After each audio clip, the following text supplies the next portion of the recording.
নবীর চরিত্র কেমন ছিল কাফের মুশরিকরাও সার্টিফিকেট দিয়েছে। নবী কেমন ভালো মানুষ ছিল কাফের মুশরিকরাও সার্টিফিকেট দিয়েছে।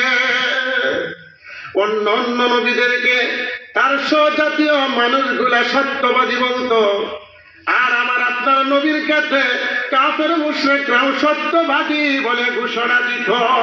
সুবহানাল্লাহ। একটা উদাহরণ দিলেই বুঝলেন। আবু জাহেল রাসূলের খুব কাছের মানুষ ছিল না শত্রু ছিল? শত্রু। বন্ধু ছিল না শত্রু ছিল? শত্রু। শত্রু ছিল। আবু জাহেলের এক বন্ধু ছিল, তার নাম হলো আখনাস ইবনে শুয়াইব। আখনাস, এই আখনাস একদিন রাসূল সম্পর্কে জিজ্ঞাসা করলো। আবু জাহেলকে বলতে লাগলো, ওরে দুষ্ট, আজকে একটা কথা তোর জবান থেকে শুনতে চাই। বলে কি কথা? বলে দুষ্ট রে, মুহাম্মদ যে নবী দাবি করে, এই মুহাম্মদ সম্পর্কে তোর কি ধারণা? এমন সময় আবু জাহেল একবার ডানে তাকায়, আরেকবার বামে তাকায়, আরেকবার সামনে তাকায়, আরেকবার পিছনে তাকায়, দেখে মানুষ আছে কিনা। দেখে চতুর্দিকে কোনো মানুষ নাই। এমন সময় আবু জাহেল বলতে লাগলো, বন্ধুরে, ওই যে তাকায় দেখ আকাশের চন্দ্র, আকাশের সূর্যের দিকে। আকাশের সূর্য যেমন সত্য, আমার বাতিজা মুহাম্মদ যে নবী এটা চির সত্য। কন্যা আল্লাহু আকবার। আখনাস বলে, দোস্ত আমি জানি মুহাম্মদ যে সত্য নবী, এটা আমিও জানি। আবু জাহেল বলে, ওরে বন্ধু তুই কেমনে জানলি, কেমনে বুঝলি? আখনাস বলে, বন্ধুরে, আব্দুল্লাহর বেটা মুহাম্মদ তো এতিম অবস্থায় জন্ম হয়েছে, ঠিক কিনা? ঠিক।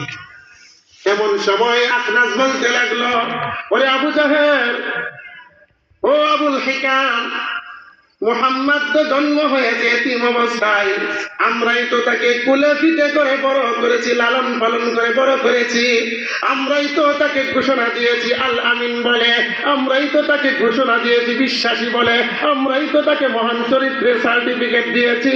আমরাই তো তাকে এমন ভাবে মহব্বত করতাম যখন নবুয়তির আগে যেই মুহূর্তে নবী দাওয়াত দিতে শুরু করলো, তখন মক্কার কাফের মুশরিকগুলা মুহাম্মাদের শত্রুতে পরিণত হয়ে গেল। আখনাস বলতে লাগলো, দুষ্ট, এই যে 40টা বছর অতিবাহিত হইল, আমি জীবনে কোনোদিন দেখি নাই এই যে কত গালি দিলাম, কত মারপিট করলাম, একটাবারও দেখি নাই ওই গালিটা ফিরাইয়া দিতে।